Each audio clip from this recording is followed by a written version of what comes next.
ನಮಸ್ಕಾರ. ಡಾಕ್ಟರ್ ಸಿದ್ದು ಅವರು KK news Kannada channel ಅಂತ ಒಂದು ಒಳ್ಳೆ ಯೂಟ್ಯೂಬ್ ಚಾನೆಲ್ ಅವರು ಓಪನ್ ಮಾಡಿದ್ದಾರೆ. ಆ ಯೂಟ್ಯೂಬ್ ಚಾನೆಲ್ ವಿಶೇಷತೆ ಅಂತ ಹೇಳಿದ್ರೆ ಅದರಲ್ಲಿ ಕೇವಲ ಸಣ್ಣ ಮಕ್ಕಳು ದೊಡ್ಡವರು ಯಾವುದೇ ಒಂದು ವಯಸ್ಸಿನ ಅಂತರ ಇಲ್ಲದೆ ಹೆಚ್ಚು ನಮ್ಮ ಕನ್ನಡಕ್ಕೆ ಸಂಬಂಧಪಟ್ಟಿರುವಂತಹ ಕರೆಂಟ್ ಅಫೇರ್ಸ್ ಎಲ್ಲ ಮಾಹಿತಿ ಸಿಗ್ತಾ ಇದೆ. ದಯವಿಟ್ಟು ಹೆಚ್ಚಿನ ಸಂಖ್ಯೆಯಲ್ಲಿ, ಅದರಲ್ಲೂ ನನ್ನ ಯುವ ಸ್ನೇಹಿತರು ಹೆಚ್ಚಿನ ಸಂಖ್ಯೆಯಲ್ಲಿ ಯೂಟ್ಯೂಬ್ ಚಾನೆಲ್ ನ ಸಬ್ಸ್ಕ್ರೈಬ್ ಆಗಿ ಫಾಲೋ ಮಾಡಿ ಹೆಚ್ಚು ಕನ್ನಡ ಪರ ಜ್ಞಾನವನ್ನ ಬೆಳೆಸ್ಕೊಳ್ಳಿ ಅಂತ ಹೇಳೋದಕ್ಕೆ ಇಷ್ಟಪಡ್ತೀನಿ. ನಾನು ನಿಮ್ಮ ನಿರೂಪಕಿ. ಭಾರತ ಬೇಕು, ನಮ್ಮ ಸಂವಿಧಾನ ಬೇಕನ್ನುವಂತ ಪರಿಕಲ್ಪನೆಯೊಂದಿಗೆ ರಾಷ್ಟ್ರೀಯ ಸ್ವಯಂಸೇವಕ ಸಂಘ ಈ ಹಿಂದೂ ಸಮ್ಮೇಳನ ಮಾಡ್ತಾ ಇದೆ. ಇಂಥ ಸಣ್ಣಪುಟ್ಟ ಚಿಲ್ಲರೆ ರಾಜಕಾರಣಿಗಳು ಮಾತಾಡಿದ್ರೆ ಸಂಘಕ್ಕೆ ಇವತ್ತು ಸೂರ್ಯನಿಗೆ ಉಗುಳಾಗ್ತದೆ. ಸೂರ್ಯನಿಗೆ ಉಗುಳು ಏನಾಗ್ತದೆ, ನಮ್ಮ ಮೈನಾಗಿರ್ತದೆ.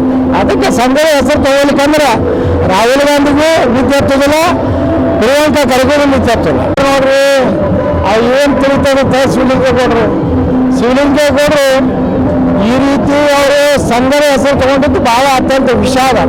ಯಾಕಂದ್ರೆ ರಾಷ್ಟ್ರೀಯ ಸ್ವಯಂ ಸೇವಕ ಸಂಘ ಯಾರನ್ನು ಟೀಕೆ ಮಾಡೋದಾಗಲಿ, ಯಾರನ್ನು ವ್ಯಕ್ತಿ ಪೂಜೆ ಮಾಡೋದನ್ನಾಗಲಿ ಸಂಘ ಮಾಡೋದಿಲ್ಲ. ಆ ದುರ್ದೈವ ಅಂದ್ರೆ ಈ ದೇಶದಾಗ RSS ಟೀಕೆ ಮಾಡಿದ್ರೆ